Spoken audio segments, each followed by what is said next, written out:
The BIBA Conference 2025 brought together the insurance sector's top executives, and Insurance Business UK was on site to ask the industry's biggest questions.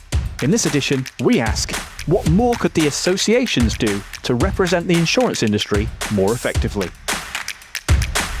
I think it's really important to have trade associations because it's a constant job representing the industry to the regulator, to insurance companies, to the government. And so from my perspective, of running BIBA, it's like a constant job. It's like painting the Golden Gate Bridge. You start, by the time you get to the end, you go straight back. You never ever finish painting it. There is always something coming along. Right now we have technology, we have AI, we have lots of changes in the world economy, we have lots of changes in politics. So there is always going to be the need for a trade association to be flat out and renewing that manifesto that we have every year, making sure that we serve our members to the best of our ability. And I've been investing massively in what we do with guides and with all the things we do to support members.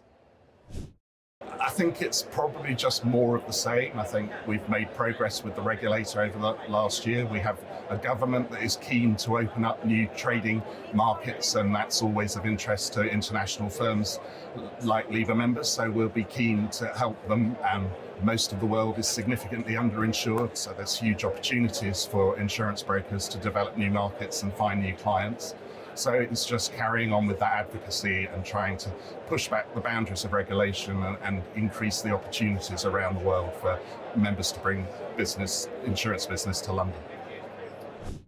What the associations need to do differently, I think, is actually work together. I think some recent great examples of cross collaboration between people like the BIBA and ABI on some of their work on low-income people who need help with insurance, the education side, working with schools, it's been amazing. And I think working together, and I think would be the solution. I think they do things too separately at the moment, and I'd like to see more cross-network and cross-association collaboration for that success. I would like to say without any complacency that we are representing the industry quite well. I think, you look at LIBA, you look at the LMA, you look at the MGAA, you look at BIBA. I think we all have excellent relationships with the regulatory bodies. I think what we've also been done very well in the last, I would say, 2 years, is that on areas which actually are common in terms of across all of our membership, we've come together collectively as a stronger and louder voice to actually sort of collaborate and put our calls back to the regulatory bodies. And I think if we continue to do that in terms of working together on behalf of our members and recognising that our members do have different interests, then I think we can only improve. So that's what I'd like to see, that continued collaboration, continued sort of association and working with our peer sort of groups, all on behalf of our members. And if we do that, then our membership will continue to grow.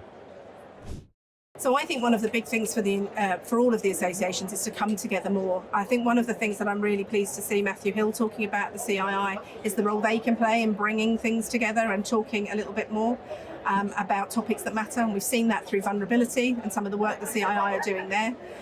So I think it's incumbent on them to not only think about their own priorities, but to think about the wider priorities and how they can bring everyone together. And associations have the biggest role to play in that for me.